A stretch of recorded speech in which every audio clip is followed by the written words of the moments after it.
Alors, comme le dit la diapositive là devant, je fais ce webinaire en collaboration avec Thierry, que vous venez d'entendre, le concepteur de Trading et Market Profile,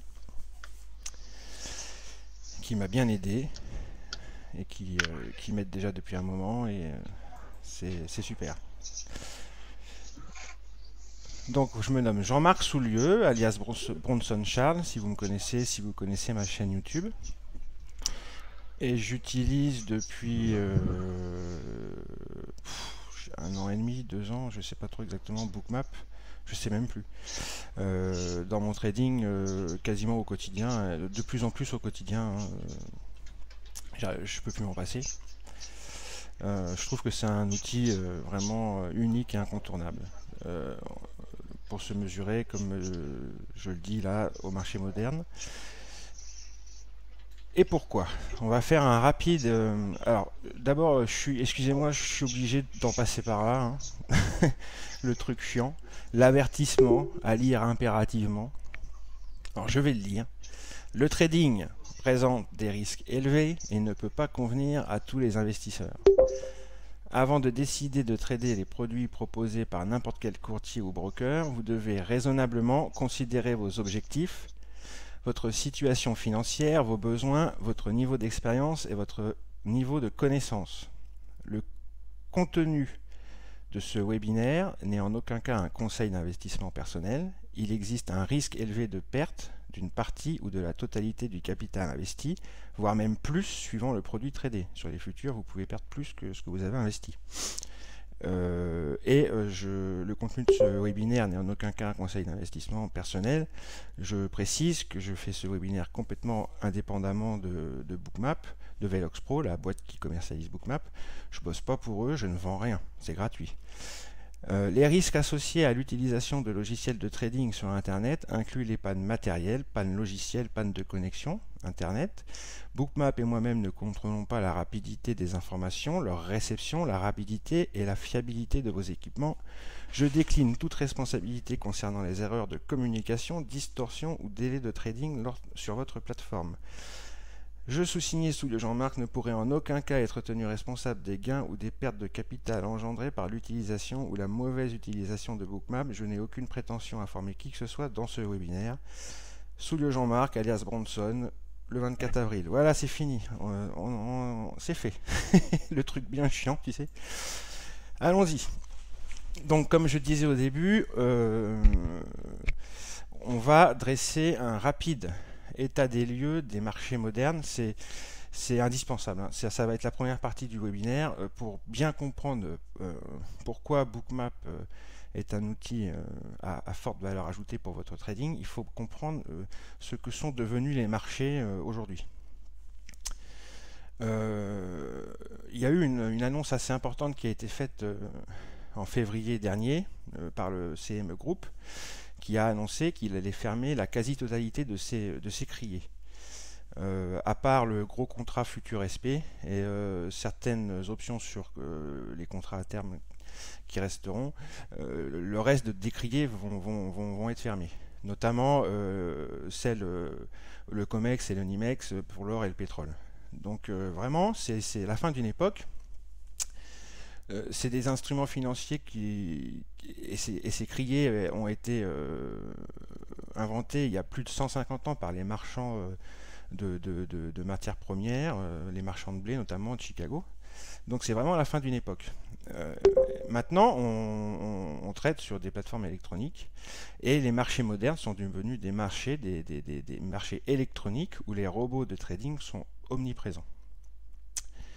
Ils réalisent à peu près 70% des volumes de transactions. Mais alors attention, ils réalisent 70% des volumes de transactions, mais ils représentent 2% des traders environ. La source, je l'ai mise là, hein, c'est un PDF que j'ai lu. Pierre Hurier-Gatoire, High Frequency Trader, son truc. D'après lui, 70% des volumes de transactions proviennent du trading algorithmique. D'ailleurs, il n'y a pas que lui qui le dit, hein, quasiment tous les professionnels qui s'intéressent au sujet. Mais seulement 2%, mais ça représente seulement 2% des traders en fait. Alors, ce sont des firmes à high frequency trading, notamment. Il y a Citadel pour les plus connus, Global Electronic Trading. Il y en a une qui est très connue aussi, c'est Jetco. Euh, euh, et ces firmes de high frequency trading et de trading, enfin algorithmique et de high frequency trading, surtout le high frequency trading, génèrent à peu près 22 milliards par an de produits de chiffre d'affaires brut. C'est assez hallucinant et ça va aller ça va aller en s'accroissant.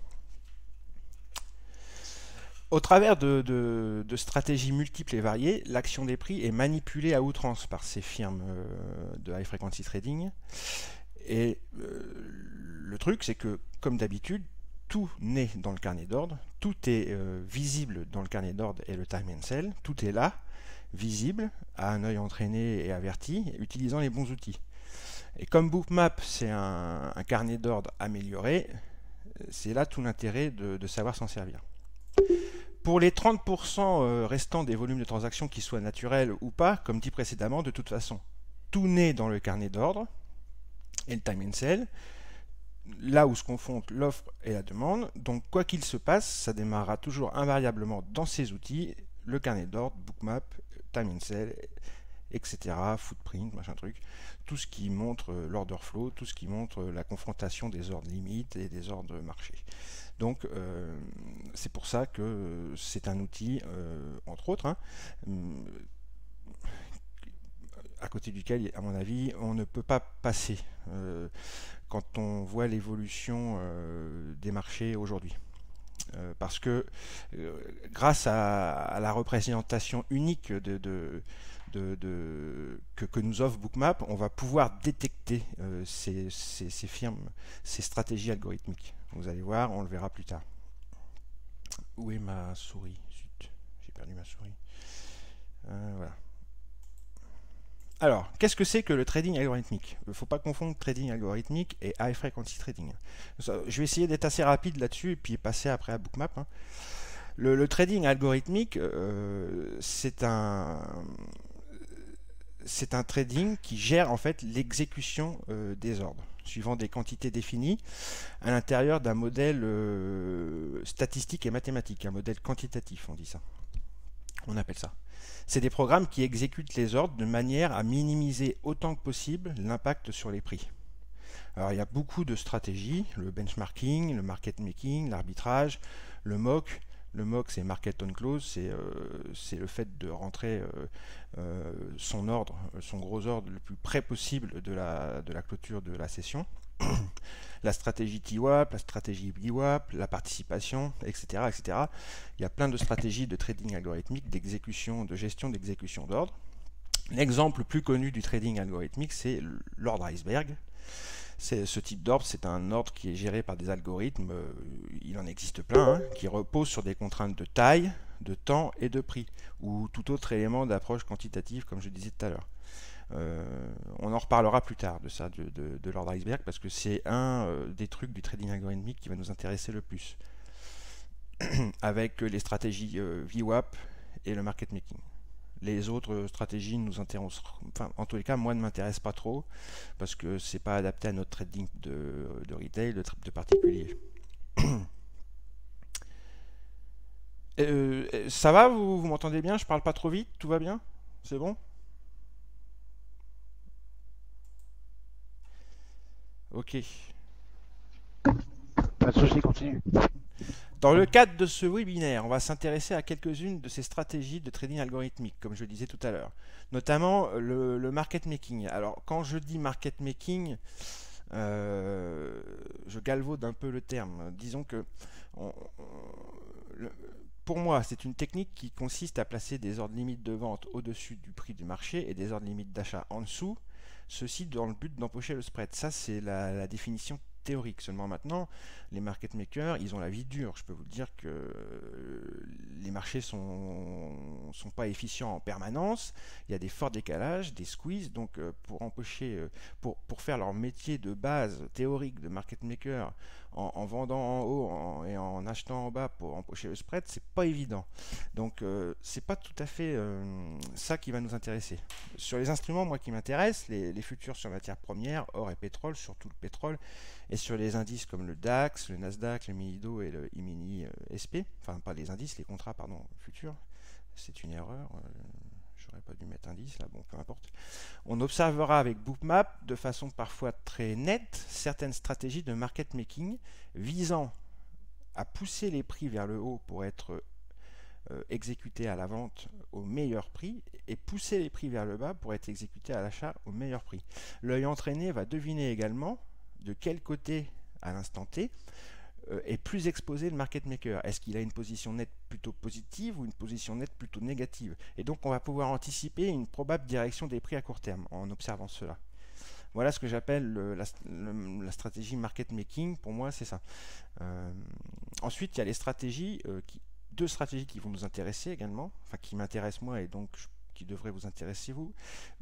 La stratégie VWAP et la stratégie TWAP. Surtout la stratégie VWAP, parce que TWAP c'est plus sur le Forex, mais moi je suis plus sur les contrats sur indices donc, et matières premières, sur les futurs, pardon, donc j'ai des volumes, donc je travaille plus avec le VWAP. Je travaille énormément avec le VWAP et Bookmap en corrélation. Bon, vous savez, beaucoup de fonds de pension, beaucoup de mutual fonds, beaucoup de high volume traders tombent dans ces deux catégories de trading, VWAP, TWAP, où les algorithmes utilisés exécuteront leurs ordres de façon à garder les prix aussi proches que possible du prix juste du marché, reflété justement par ce VWAP et ce TWAP. Je ne leur explique pas ce que c'est qu'un VWAP et qu'un TWAP. Si vous ne le savez pas, vous irez voir la définition sur Google, c'est pas compliqué. Il existe des variantes de ces stratégies où l'on verra les algorithmes entrer et sortir systématiquement sur les mêmes standards de déviation, parce qu'une VWAP et une TWAP possèdent des standards de déviation, 1, 2, 3, 4, on peut en mettre 4, et parfois plusieurs minutes, pendant plusieurs heures, réglés comme des horloges suisses, on les voit à chaque fois qu'ils viennent retaper sur une standard de déviation, hop, ils redonnent un petit coup et ça repart, et ils reviennent et ça repart. Et on verra alors qu'utiliser Bookmap en corrélation avec un VWAP peut être très efficace. Je vous le montrerai au travers d'exemples que j'ai filmés et des diapositives. Une autre stratégie du trading algorithmique qui va énormément nous intéresser, c'est les ordres iceberg. Le principe d'un ordre iceberg, c'est de découper un gros ordre, ça vous le savez, afin de limiter l'impact sur les marchés, mais aussi de rester discret et d'éviter d'être repéré par la concurrence, et notamment par les algorithmes concurrents. Il y a des algorithmes sur le marché, les algorithmes prédateurs, ce sont des algorithmes high frequency trading qui sont là à vous surveiller, nous et les autres, en permanence, à analyser le carnet en permanence, à analyser le flux d'ordre en permanence, et tenter d'essayer de contrer la concurrence. Donc l'ordre iceberg, ça permet de se cacher de la concurrence, de rester discret. Mais attention, ça marche pas à tous les coups. L'ordre iceberg peut tout à fait se faire squeezer. On le verra aussi. Donc les algorithmes sophistiqués programmés pour ce genre de stratégie ont pour rôle de donner à leurs clients vitesse, anonymat et répercussions réduites sur le marché concerné. Un iceberg repéré est susceptible de se faire squeezer, alors attention à ne pas systématiquement se mettre dans le sens de l'iceberg que vous avez repéré. Comme d'habitude, patience et observation sont de mise. Bookmap facilite la détection de ces icebergs avec un add-on qu'ils ont rajouté il n'y a pas longtemps, le Iceberg Detector. On en parlera tout à l'heure. Donc ça, c'était le trading algorithmique. Maintenant, une sous-espèce du trading algorithmique, qu'il ne faut pas confondre, c'est le trading haute fréquence. C'est une catégorie bien particulière du trading algorithmique, dont le but est clairement avoué de générer du profit. Ils n'en ont rien à foutre d'avoir un impact sur les prix. Au contraire, ils impactent les prix volontairement la plupart du temps. Ils veulent faire de la monnaie, c'est du business. L'algorithme du high frequency trading, en général, le profil moyen, le profil type, c'est un algorithme qui analyse en temps réel et à des vitesses ultra rapides. On parle d'ultra low enfin non, c'est pas ça, à des vitesses ultra rapides, pardon, en temps réel, les données du marché, ils repèrent des déséquilibres ou des inefficiences en termes de liquidité ou de prix, et ils les traduisent en opportunités de trading qu'ils mettent en œuvre. Ça, dit comme ça peut paraître compliqué, mais vous verrez que au travers de diapositives et de petites vidéos tout à l'heure, c'est tout à fait simple. Ils font ça à des vitesses de l'ordre de la milliseconde, 1000 fois plus rapide qu'un clignement de l'œil, et pour des quantités de petite taille. Mais les profits qu'ils génèrent sont générés grâce à l'accumulation de ces petites opérations de courte durée, allant de quelques secondes à quelques heures. Ils accumulent parfois des centaines d'opérations par seconde, pour certaines firmes, ou moins, et c'est ça qui fait qu'ils accumulent énormément de profits. Alors, je vous rassure, ils ont des stratégies qui durent plus longtemps, heureusement pour nous, parce que s'il n'y avait que des stratégies qui durent quelques secondes, on ne pourrait rien faire. On ne les repérerait pas et puis on ne pourrait pas les suivre. Ne vous inquiétez pas, ils restent des fois plus longtemps. Le high frequency trading utilise donc des algos ultra sophistiqués, mais attention, ils sont en perpétuelle évolution. Ce qui fonctionne cette semaine, chez eux, comme chez nous, va pas forcément fonctionner la semaine prochaine, donc ça change souvent. Une autre caractéristique du trading haute fréquence, c'est l'énorme volume d'ordres annulés très rapidement après avoir été passés. Ils envoient une quantité énorme de volume sur le marché, de volume d'ordre sur le marché, qu'ils annulent tout de suite après avoir été passés. On verra pourquoi après. C'est incroyable. C'est une autre de leurs caractéristiques. Et la dernière, c'est qu'ils ne font pas d'overnight et pas d'overweek. À la fin de la journée, chez eux, tout est clôturé. Alors, les volumes que représente le high frequency trading à travers le monde, en Europe 30 à 50%, aux USA 70% et en Angleterre presque 80%. C'est énorme. Donc voilà, ça c'est contrairement au trading algorithmique qui lui cherche à minimiser son impact sur le marché en exécutant les ordres discrètement, le trading haute fréquence, lui, il veut faire du business. Il n'en a rien à cirer de faire bouger les prix et même il les manipule, il les fait bouger volontairement. Alors il y a plusieurs stratégies. Il y en a qui vont pas nous intéresser et d'autres qui vont nous intéresser énormément. Bon, je vais en parler rapidement de toutes, et puis on appuiera plus sur celles qui nous intéressent. Donc celle-là, c'est une stratégie type market making, approvisionnement de liquidité automatique. Bon, c'est une stratégie qui va pouvoir nous intéresser, on le verra tout à l'heure, de type market making, surtout les market makers HFT, parce qu'il y a des market makers qui ne sont pas HFT. Ils utilisent des algos ayant une approche, comme je vous le disais, quantitative. Ils analysent avec des programmes ils ont une approche mathématique et statistique du truc, afin d'optimiser l'exécution de leur position. C'est-à-dire que le market maker, comme je disais tout à l'heure, il gère ses ordres limites pour empocher son spread. Donc là, au niveau du market making high frequency trading, il y a une stratégie qui s'appelle approvisionnement automatique de liquidité, qui permettra d'automatiser la stratégie du market maker et de manière sophistiquée. On observera donc ça dans Bookmap, dans des stratégies type pushing the price en up or down, c'est-à-dire grâce notamment au spoofing, on verra qu'il traite de petits écarts, il pousse les prix, comme je le disais tout à l'heure, un peu plus haut pour vendre au meilleur prix. Il les repousse en bas ensuite pour se faire exécuter au meilleur prix en bas, et comme ça, ainsi de suite. Vous verrez, c'est assez impressionnant. On le voit vraiment très bien parfois dans Bookmap. L'horizon de temps de ce type de stratégie, ils font ça toute la journée, mais quand ils engagent une stratégie en particulier, c'est de 1 à 10 minutes, on le verra dans des exemples précis. Order anticipation. Order anticipation. L'anticipation d'ordre qui est de la même famille que le liquidity detection. Ça, c'est des stratégies directionnelles. Alors que le market making, c'est pas une stratégie directionnelle. Attention. Là, l'order d'anticipation, c'est une stratégie directionnelle qui utilise des algorithmes qui analysent et observent en permanence le flux d'ordre, l'order flow, la microstructure, la liquidité, pour repérer les parties adverses, les concurrents. les algorithmes concurrents ou autres acteurs de marché dans le but de les contrer ou d'entrer dans leur sens. Horizon de temps de ces stratégies 10 minutes à 1 heure environ. Le layering, alors layering en anglais ça veut dire stratification, je crois, strat, donc il faut s'imaginer une espèce des strates comme ça, d'ordre. Alors quand je dis strat, vous verrez tout à l'heure pourquoi je dis strat, je vais vous montrer des diapositives, vous comprendrez mieux. Ça c'est une stratégie directionnelle aussi. On verra de multiples et gros ordres placés de façon passive dans le carnet d'ordre pour pousser artificiellement les prix à faire de nouveaux plus hauts ou de nouveaux plus bas artificiels, donc permettant là encore de vendre au plus haut ou d'acheter au plus bas. C'est toujours le même principe. Ou de piéger les traders et de reverser la situation. Vous allez le voir. Il y a le momentum initiation, c'est initier une série d'ordres et de trades dans le but de provoquer un rapide mouvement des prix. Ça aussi, c'est une stratégie directionnelle. On a le code stuffing, ça il ne va pas tellement nous intéresser.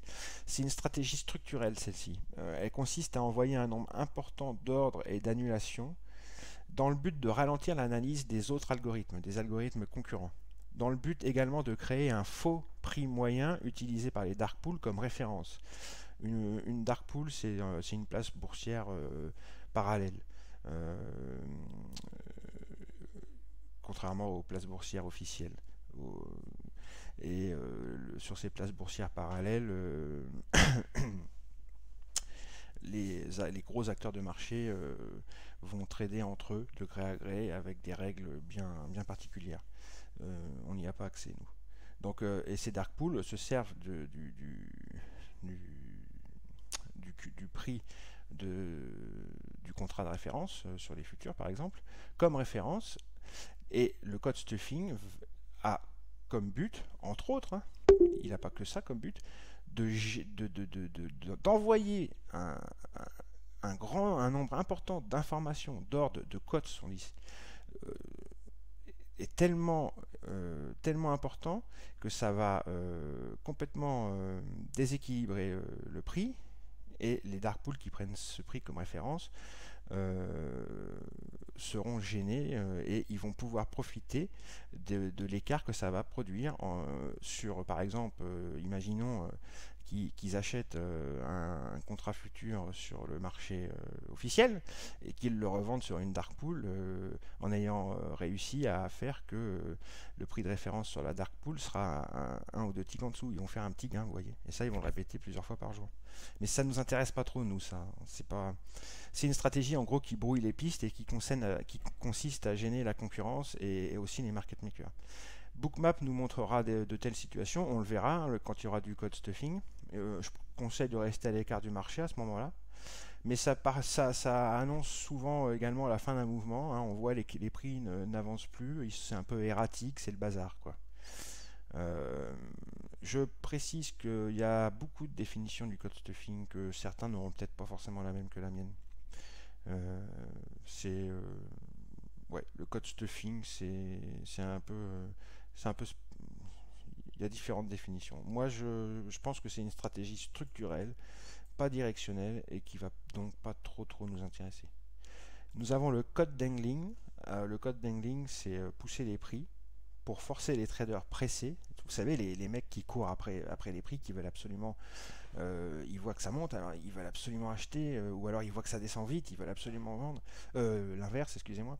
Ils sont très pressés, donc le code dangling, ça consiste à pousser encore plus les prix, et les traders pressés, ils vont se mettre ils vont rentrer en position trop vite et trop loin par rapport au niveau où ils auraient préféré entrer. Et là, à ce moment-là, l'algorithme qui pratique le code dangling les a piégés et renverse la direction des prix. Et souvent, les prix reviennent à leur point de départ. Je vous montrerai des screens tout à l'heure, vous allez voir, c'est impressionnant. Un truc encore plus impressionnant, le pack hunting. Alors là, on a plusieurs algorithmes prédateurs sur le marché qui appartiennent pas forcément aux mêmes firmes. Ils sont complètement indépendants les uns des autres, et d'un coup, ils prennent conscience les uns des autres, et ils prennent conscience que leurs stratégies convergent, et ainsi ils forment un pack dans le but de maximiser les chances de provoquer un effet cascade. Ils s'allient, si vous voulez. Ils s'allient pour pour avoir un maximum de monde. C'est notamment ce qu'ils font pour péter les stops. En général, on voit de beaux pack hunting au moment de pétage de stop. On a le momentum trading, stratégie directionnelle, qui va fortement nous intéresser. Comme son nom l'indique, c'est une stratégie qui consiste à trader dans le sens du mouvement en utilisant des algorithmes qui utiliseront les ordres limites et les ordres au marché pour entrer et sortir un nombre incalculable de fois à l'intérieur de ces mouvements et entraînant un effet cascade qui entretiendra cette tendance à court terme. C'est le double effet qui se coule. On verra que ces algos vont provoquer, soutenir et entrer dans les respirations de marché, dans les retracements. Donc la liquidity detection, c'est la même famille que l'order anticipation dont je parlais tout à l'heure. C'est des algorithmes qui détectent la grosse liquidité, les gros acteurs, pour la tester, la squeezer ou tout simplement se mettre dans le même sens qu'eux ou alors tout simplement pour être certain d'être exécuté sans difficulté. Un large investisseur est détecté grâce à l'empreinte qu'il laisse derrière lui, par exemple s'il utilise un iceberg, comme je vous disais tout à l'heure. Un iceberg peut parfaitement être repéré. L'effet sur la pression exercée sur les prix est amplifié par la concomitance du trading de l'algo-prédateur et du gros acteur, puisque l'algo-prédateur se met à trader dans le même sens. Et l'algo-prédateur se met à reverser sa position ou sort lorsqu'il détecte que le gros investisseur, lui, est en train de quitter la scène. Voilà. C'est du parasitage, quoi. Et alors le spoofing. Alors le spoofing, c'est vraiment le truc qui va nous intéresser quasiment le plus. C'est un truc qu'on retrouve d'ailleurs dans énormément des stratégies que je viens de citer. Il y a toujours un petit peu de spoofing parfois. Hein. C'est marrant, hein, le spoofing, ça revient un petit peu partout. C'est pas une stratégie, c'est une technique de manipulation. C'est une manipulation des ordres limites dans le carnet. Que les algorithmes high frequency trading utilisent largement, mais pas que. Hein. N'importe quel acteur suffisamment capitalisé et connaissant des techniques plus sophistiquées que la moyenne peut faire du spoofing. Le spoofing, c'est une technique qui consiste à offrir des titres à la vente ou à l'achat, envoyer des ordres limites dans l'intention de les annuler juste après, avant qu'ils soient exécutés en tous les cas. Et ceci afin d'obtenir un mouvement favorable des prix. Envoyer de la grosse cote, du gros ordre limite en dessous les prix, ça va les faire monter. Et envoyer de la grosse cote au-dessus des prix, ça va les faire descendre. Vous allez voir que ça marche très bien comme technique. Je vais vous montrer des images d'annexes où on voit que ça a été pris en photo. Ça marche très bien. Et c'est marrant parce que ça ressemble à ce qu'on voit dans Bookmap. Alors il y a plusieurs variantes, hein. Le layering dont je parlais tout à l'heure, là, qui forme des strates, c'est une forme de spoofing, hein. On verra des ordres limites, des gros ordres limites qui sont spoofés sur un niveau, puis le niveau suivant, puis le niveau suivant, puis le niveau suivant, en même temps que les prix montent, ils suivent les prix, si c'est pour faire monter les prix, ou ils suivent les prix pour les faire descendre, et on verra une forme des strates qui vont se former sous les prix comme ça dans Bookmap, c'est assez impressionnant. Le Momentum Ignition peut utiliser une part de spoofing également. Je rappelle que le Momentum Ignition, c'est initier une série de trades et d'ordres assez gros pour provoquer un mouvement rapide des prix. On allume la mèche, quoi, en gros. Donc le spoofing, c'est vraiment le truc qui va nous intéresser à fond. Tout ce qui est stratégie directionnelle, hein, le momentum ignition, le momentum trading, ça va nous intéresser à fond. J'ai l'impression d'avoir sauté un truc, c'est pas normal.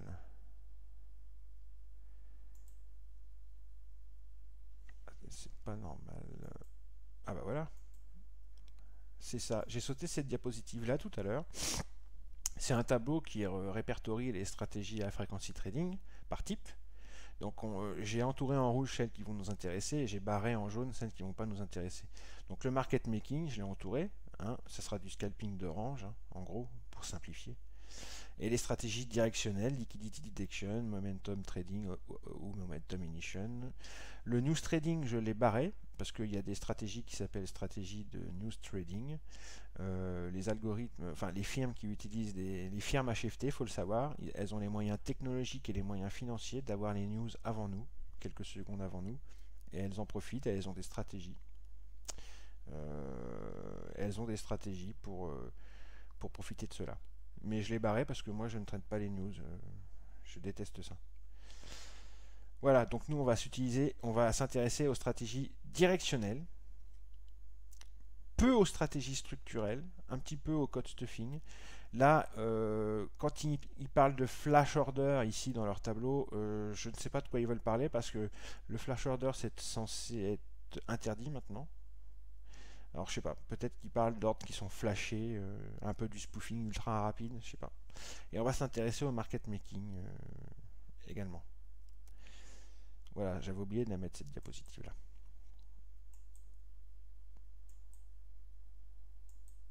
Alors, qui utilise le trading algorithmique et le trading haute fréquence de nos jours, en 2015? Presque tout le monde, en fait. Hein. Même quelqu'un qui se fait un petit robot ou je sais pas comment ça s'appelle déjà, les experts advisors là, sur MT4. N'importe qui peut faire du trading algorithmique, moins du trading haute fréquence. Mais en tous les cas, certains usent de stratégies basiques de trading algorithmique, d'exécution d'ordre, et d'autres usent de stratégies beaucoup plus sombres et beaucoup plus complexes, comme le high frequency trading et leur algorithme prédateur. Les fonds de pension, les compagnies d'assurance, le BOISAD, les BOISAD Institutional Traders, les hedge funds, les firmes high frequency trading, les market makers high frequency trading, même les bracket banks. Les bracket banks, c'est les grosses banques institutionnelles, Bank of America, Merrill Lynch, Barclays, Citigroup, Credit Suisse, Deutsche Bank, Goldman Sachs, JP Morgan, Morgan Stanley, UBS. Tous ces gens-là, ils utilisent le HFT et ils ont un desk HFT. Faut pas nous la faire, on le sait, c'est sûr. Beaucoup de personnes se sont posé d'ailleurs la question, mais comment certains hedge funds et comment certaines banques comme Goldman Sachs ont fait de si gros profits si tôt après que le système financier tout entier ait vacillé. Rappelez-vous, en 2007, l'immobilier s'effondre, en 2008, c'est contagion au système bancaire, crise des subprimes, puis contagion mondiale, Lehman Brothers qui saute en septembre 2008, Merrill Lynch qui est avalé par Bank of America en septembre 2008, Bernstein qui est avalé par JP Morgan en mars 2008, et puis d'autres banques, plein de banques moins connues aux US et européennes qui ont sauté. Et comment se fait-il qu'après ce gros collapsus, les banques se sont relevées si vite et ont fait de si gros profits si vite? Beaucoup de personnes, beaucoup d'experts pensent qu'une partie de la réponse se trouve dans le high frequency trading.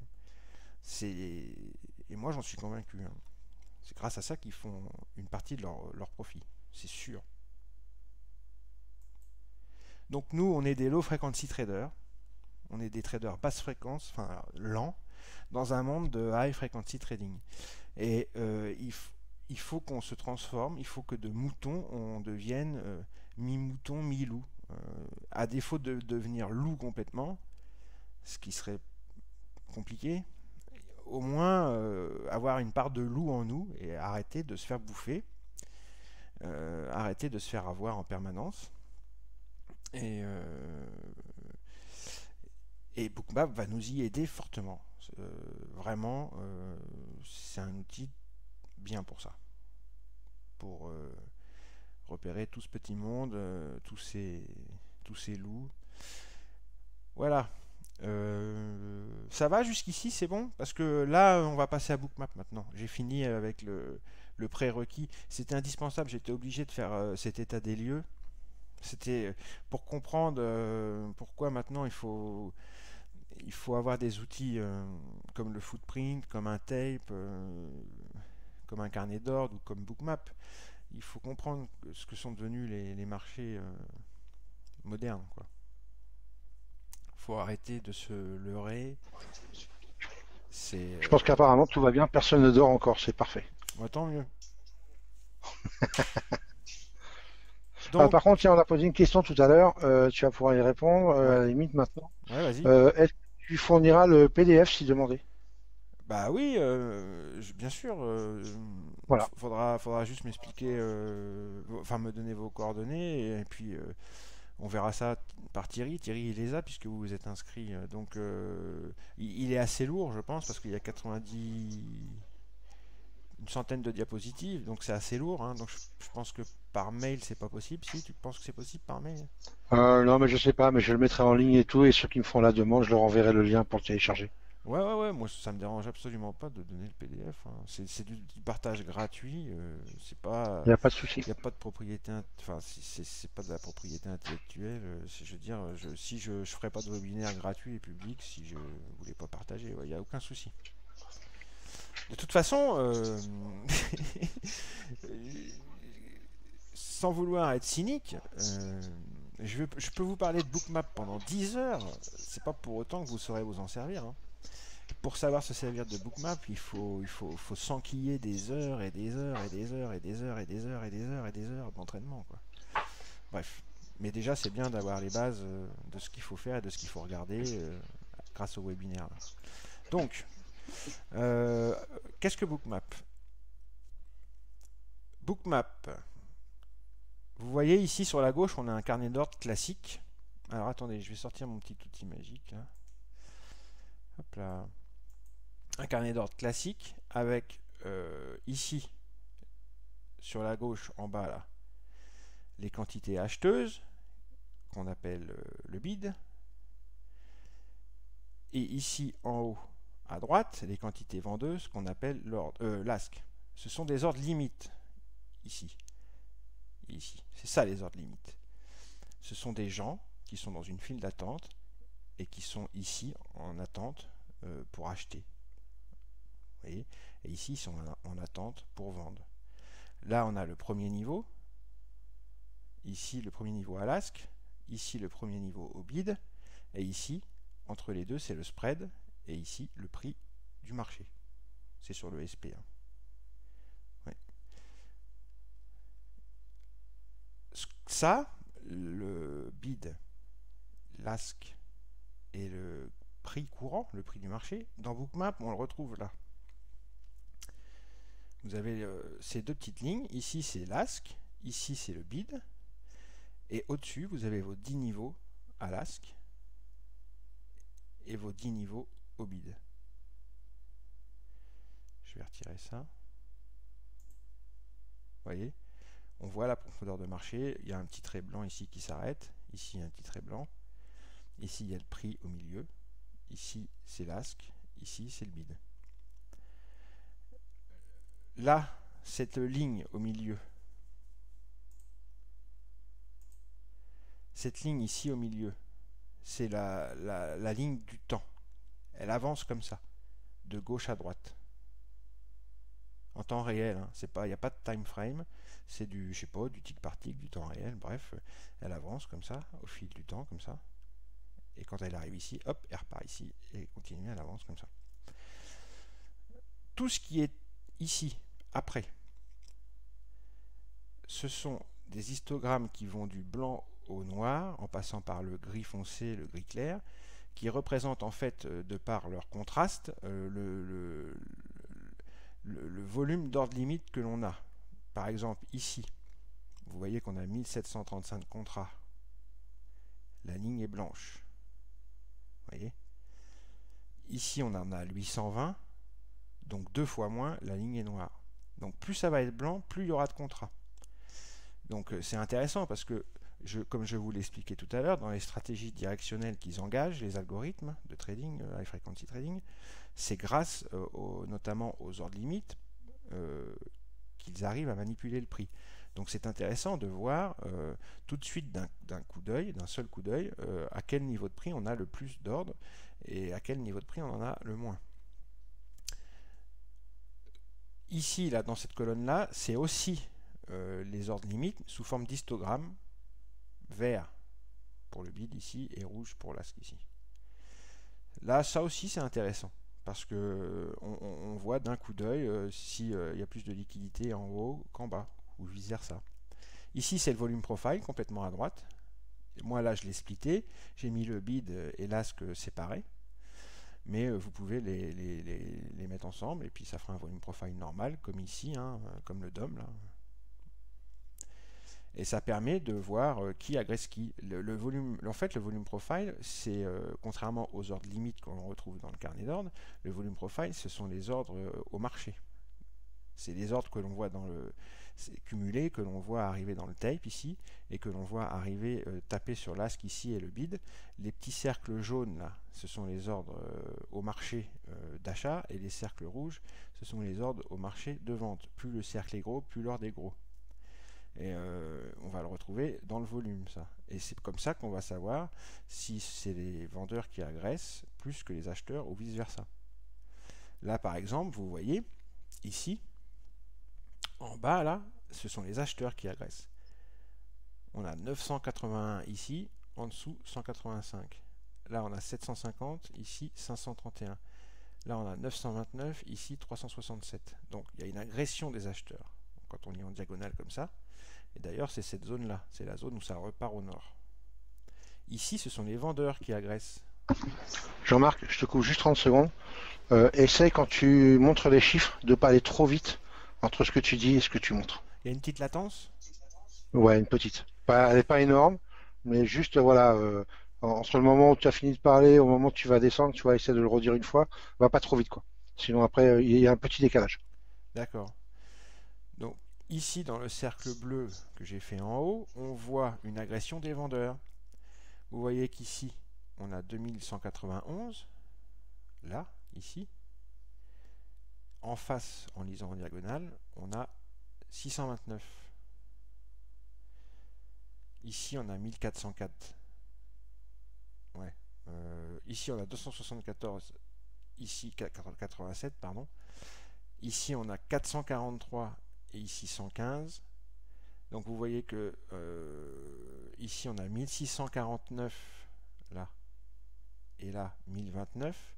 Donc, dans cette phase-là, ce sont les vendeurs qui ont agressé les acheteurs. C'est d'ailleurs la phase de descente ici. Donc le volume profile va nous servir notamment à ça, à repérer qui des vendeurs ou des acheteurs au marché agresse qui. C'est important parce que c'est ça qui fait que les prix bougent. Si c'est la confrontation des ordres au marché versus les ordres limites, c'est ça qui fait que les prix bougent. Si là vous voyez dans le DOM classique ici les chiffres verts là par exemple, ce sont les ordres au marché qui viennent taper l'offre, qui viennent soulever l'offre ici, qui viennent taper les ordres limites qui se trouvent à l'ASC. Au premier niveau de prix, quand tous les ordres limites seront pris, si ça ne recharge pas, on passera au-dessus. Et ainsi de suite, tac, tac, tac, tac, tac. C'est ça qui fait bouger les prix. Ce sont, si les ordres au marché sont suffisamment agressifs pour avaler tous les ordres limites, eh ben, les prix vont monter. Et pareil dans l'autre sens.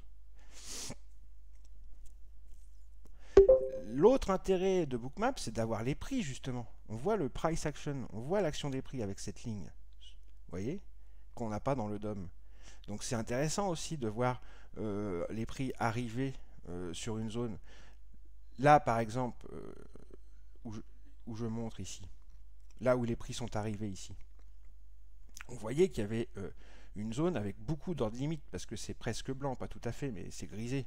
Il y a quand même pas mal de contrats à 1532, 1337. On le voit d'un seul coup d'œil, on n'a pas besoin d'aller voir les chiffres. On le voit d'un seul coup d'œil parce que c'est vraiment presque blanc. Quand les prix sont arrivés ici, avant, dans le passé, c'était vraiment très blanc. Donc c'est intéressant de voir les prix arriver sur ces zones-là. Dans un DOM, on voit des chiffres, on voit les prix arriver, on voit des chiffres défiler. C'est pas toujours très clair et honnêtement, c'est difficile parfois à analyser.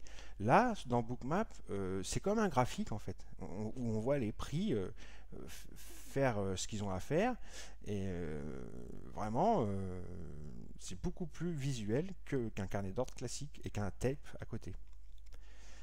C'est ça aussi l'intérêt de Bookmap, c'est cette façon unique de représenter la profondeur de marché et de représenter l'action des prix avec et les ordres marché qui viennent se confronter à tout ça. Bon, alors qu'est-ce que je peux vous... Voilà, alors Bookmap, c'est ça. Donc, alors, comme je répète, ici, c'est les ordres limites en temps réel. Derrière la ligne de temps, qui est là, c'est les ordres limites historiques. Vous voyez, la ligne, elle avance de gauche à droite. Si les ordres limites varient, la couleur va changer et on le verra dans l'historique. Et c'est ça qui fait que ça laisse une empreinte derrière. Et c'est ça qui fait que les stratégies utilisées par les algorithmes vont laisser une empreinte qu'on va pouvoir identifier. Et c'est là qu'on va reconnaître des patterns récurrentes qui reviendront souvent.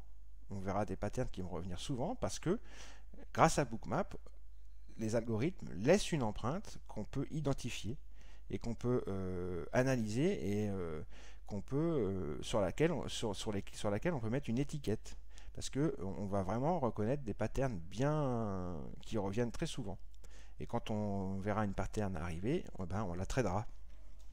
Je vais vous expliquer tout ça plus en détail après parce que c'est pas toujours évident. Moi, la première fois que j'ai vu un webinaire sur Bookmap, j'ai rien pigé. Mais j'ai quand même senti d'instinct le gros potentiel, donc c'est pour ça que j'ai creusé, quoi. Les ronds, oui, c'est les ordres exécutés, c'est les ordres au marché qui viennent hit the bid et lift the offer, qui viennent soulever l'offre et taper le bid. Les ronds jaunes, c'est les ordres d'achat et les ronds rouges, c'est les ordres de vente.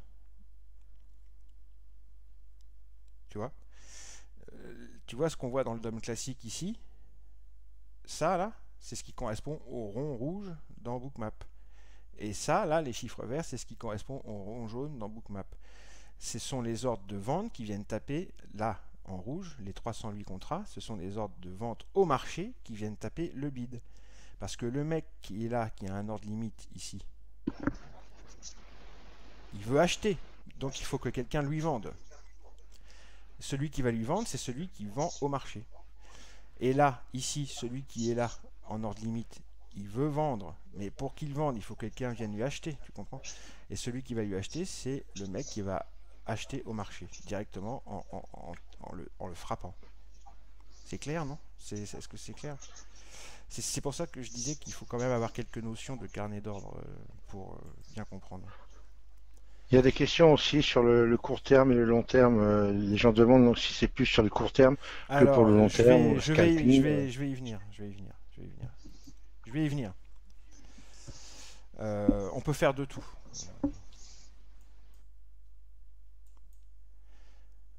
Ça, c'est qui utilise Bookmap.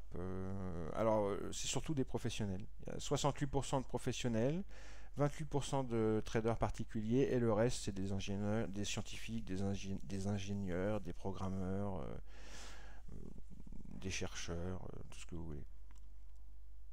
Donc, en fait, les professionnels, dans cet environnement difficile que sont les marchés financiers modernes, ils ne s'y sont pas trompés. 68% des clients de Bookmap, ce sont des prop shops, des hedge funds, des bracket banks, des currency desks, des exchanges.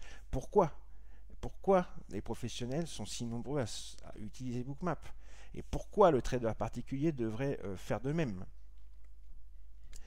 Eh bien parce que, comme je le dis depuis tout à l'heure, comme j'essaye de le faire comprendre, Bookmap permet une visualisation unique du dynamisme de la profondeur de marché, du dynamisme des ordres limites, de la cartographie des ordres limites, une visualisation unique du flux d'ordre, de l'order flow, et une visualisation unique de l'action des prix. Et on va voir ces trois-là évoluer en temps réel sous nos yeux de façon unique. C'est le seul outil qui montre les choses de cette façon. Et grâce à cette représentation unique, le trader va être plongé au cœur de ce qui fait l'action des prix. En plus, il va nous permettre de repérer les concurrents, nos concurrents et compétiteurs, surtout leurs stratégies qui sont souvent dévastatrices, comme je l'ai expliqué tout à l'heure. Il va permettre de repérer des patterns récurrents, comme je l'ai expliqué tout à l'heure, qui naissent de ces stratégies, qui sont de véritables empreintes laissées derrière elles et qui vont trahir la présence d'acteurs comme des algos HFT ou des grosses mains ou des market makers et qui vont trahir leurs probables intentions et leurs possibles actions à court terme et donc la possible direction des prix à court terme. Attention, c'est pas non plus une boule de cristal, hein. Bookmap peut également être une aide à la décision pour des entrées de plusieurs heures à quelques jours. Ça, c'est clair, et je montrerai des exemples. Donc, c'est une réelle valeur ajoutée à votre trading. Ça aidera beaucoup les scalpers, énormément les scalpers, mais aussi les traders swing intraday. Mais ça permettra aussi d'affiner une entrée moyen long terme. Je vous le montrerai tout à l'heure. Ce qui va nous intéresser, comme je disais tout à l'heure, c'est les stratégies algorithmiques de scalping, de modélisation de tendances court terme, de tenue de ces tendances et de suivi de ces tendances, mais aussi les différents algorithmes qui sont derrière les ordres d'iceberg. Il y a plusieurs familles d'ordres d'iceberg, on le verra, mais c'est surtout ça, c'est les stratégies directionnelles. On va essayer de rentrer dans ces stratégies, on va essayer de suivre ces stratégies directionnelles pour rentrer dans le mouvement. Et on va aussi s'intéresser beaucoup aux algorithmes qui font les ordres iceberg. On va s'intéresser beaucoup aux ordres iceberg. Parce que repérer un ordre iceberg, c'est repérer une zone d'absorption en fin de compte. Une zone d'absorption, qu'est-ce que c'est? Eh bien, par exemple, imaginez un support. Qui veut casser le support? Les vendeurs. Donc ils vont vendre au marché très agressivement sur le support. Ils vont taper dessus comme des malades. Et qui va les empêcher de passer? Ce sont les ordres limites d'achat.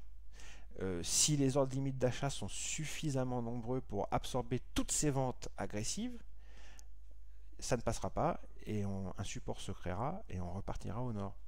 Donc un ordre iceberg, en fin de compte, c'est quoi? C'est un gros ordre qui n'en finit pas d'absorber jusqu'à ce qu'il ait absorbé la quantité qui lui est dévolue. Donc c'est une zone d'absorption. Donc c'est important de repérer les ordres iceberg parce que c'est souvent des zones de support ou de résistance à court terme. Attention, ils peuvent se faire squeezer s'ils sont repérés par les concurrents. Alors attention, il ne faut jamais anticiper de trop, il faut repérer l'iceberg, voir ce qui se passe, et si jamais on voit que ça tient, que ça commence à prendre forme et quand ça commence à partir, là on rentre, mais on n'anticipe pas trop. C'est pas parce qu'on a vu un iceberg qu'il faut tout de suite rentrer, hein, dans son sens. Bon, donc en bref, c'est le côté sombre du trading algorithmique et du high frequency trading que l'on va regarder. En altérant et en manipulant le flot des ordres marché et la dynamique des ordres limites, ces acteurs de marché qui pratiquent le HFT vont révéler leurs intentions. C'est l'arroseur arrosé. Eux nous observent, mais nous aussi on va pouvoir les observer maintenant, grâce à Bookmap. Certains de ces algos, comme je le disais tout à l'heure, se nomment algorithmes prédateurs, et les proies, c'est tout le monde. C'est les autres algorithmes prédateurs, c'est nous, c'est les banques, c'est tout le monde. Accessoirement, sachez quand même que la fatigue engendrée par le scalping au carnet d'ordre est moindre grâce à Bookmap. La fatigue des yeux, la fatigue nerveuse, la concentration sera moins importante. Puisque c'est plus visuel. Un carnet d'ordre, regardez, un carnet d'ordre, c'est des chiffres qui défilent. C'est complètement... c'est rébarbatif. Où est-ce qu'il est mon carnet? Il est où? Oh, zut.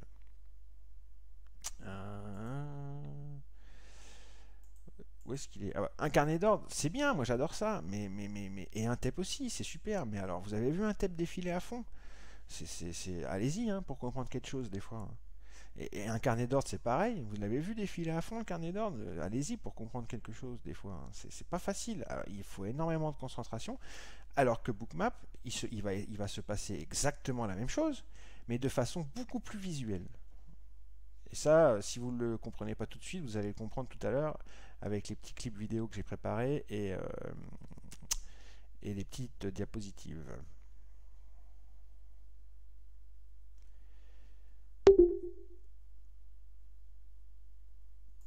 Alors, j'en étais où moi?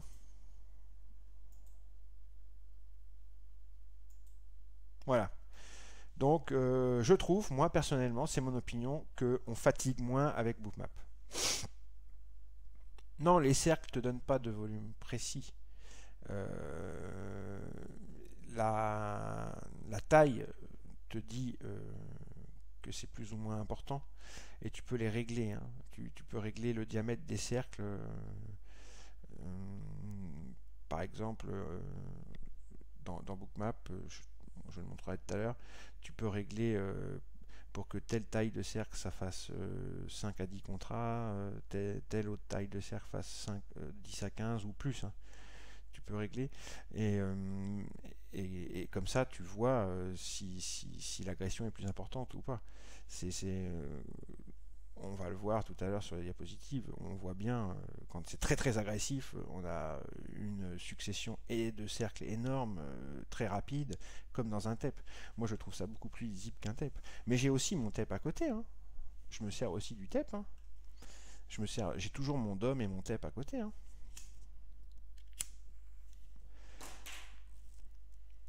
Ensuite, donc il y a des petites options en plus qu'ils ont rajoutées. Ah oui, je voulais préciser qu'on peut trader directement dans Bookmap, hein. C'est le one-click trading. Alors c'est très pratique pour les stratégies de scalping, où il faut rentrer rapidement, sortir rapidement. Moi j'en fais, je vous montrerai ça tout à l'heure, j'ai fait quelques vidéos. Rentrer directement dans Bookmap, je trouve ça assez pratique. On peut le faire, et on peut faire des choses qu'on ne peut pas faire sur le DOM à côté. C'est impossible, vous le verrez. Ensuite, tel qu'est organisé Bookmap, l'exécution, ça dépend, ça dépend de la plateforme à laquelle tu es relié et au flux que tu es relié, ça sera la même.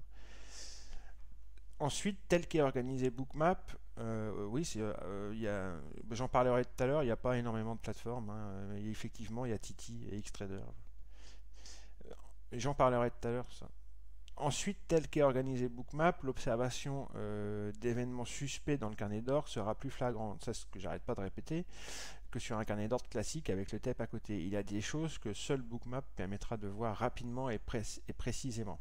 Sauf pour les traders au carnet qui ont 20 ans d'expérience, qui le voient très bien dans un DOM. Enfin, certaines options sur Bookmap vont être très pratiques, donc, comme je disais. Et le réglage du contraste aussi, dans la dernière version, le réglage plus fin du contraste qui va permettre d'adapter Bookmap à chaque instrument et aux horaires de trading. Parce que c'est de vos réglages du contraste que va dépendre de votre succès. Vite fait, là, je vais vous mettre Bookmap pour vous montrer. Rapidement. Là, c'est le crude. Vous voyez, si vous changez le contraste, vous avez Bookmap sous vos yeux, là, c'est bon? Vous le voyez? Ouais. Bon, vous voyez ce que vous voyez là. Si je fais ça, c'est plus du tout la même chose. Si je fais ça, c'est plus la même chose non plus. Si je fais ça, c'est plus du tout la même chose non plus. Si je fais ça, c'est plus du tout pareil non plus. Si je fais ça, c'est plus du tout la même chose non plus. Voilà. Donc, chaque instrument... Attendez, je vais régler comme j'aime sur le crude à cette heure-là. Chaque instrument a des réglages de contraste différents. Et sur chaque instrument, les horaires de trading peuvent aussi demander des réglages différents. C'est très important. Ça, c'est de ça que va dépendre votre succès. Si vous ne savez pas régler, là c'est très mal réglé par exemple, hein. Si je me mettais à trader maintenant, je changerais mon réglage. Si vous voulez réussir à trader avec Bookmap, le réglage du contraste va être hyper important. Hyper important. Donc vous voyez là, il y a beaucoup de spoofing là. Vous voyez, pouf, spoof, spoof. Là on le voit en temps réel. Et derrière la ligne des prix, ici, c'est en historique, donc on voit qu'il y a eu du spoofing par ces petits flashs là. Tac, tac, tac, tac, tac. Attendez, je vais vous montrer ça. Vous voyez, tous ces petits flashs là. Tac, tac, tac, tac, tac, tac, tac. On a vu ici en temps réel que ça spoofait. Et ça se retrouve ici en historique. Tous ces petits flashs là, c'est du spoofing. Tac, tac, tac, tac, tac, tac. Tac, tac, tac. Et le fait de spoofer sous les prix comme ça, tac, tac, tac, tac, tac, tac, tac, tac, tac, tac, tac, ça les fait monter artificiellement. Bon, on y reviendra tout à l'heure, on va pas parler de ça tout de suite. Mes settings, mais je viens de t'expliquer, il y a beaucoup de settings différents et ça, c'est précieux par contre. Non, je ne donnerai pas mes settings comme ça. Non, euh, c'est un peu une galère, hein. Enfin, c'est pas une galère, c'est un plaisir mais chacun, en plus, attends, c'est même pas ça. C'est que chacun va régler différemment selon son approche. Tu comprends? On a tous une approche différente, hein, du trading et du scalping et du trading. Donc, tu n'auras pas forcément les mêmes réglages que moi. Là, pour moi, là, c'est très mal réglé, hein. Je trouve ça très mal réglé, hein. D'ailleurs, on va enlever, c'est moche. Hop. Donc, ça s'improvise pas, hein, c'est un art. Le réglage du contraste, c'est vraiment, c'est un très très important.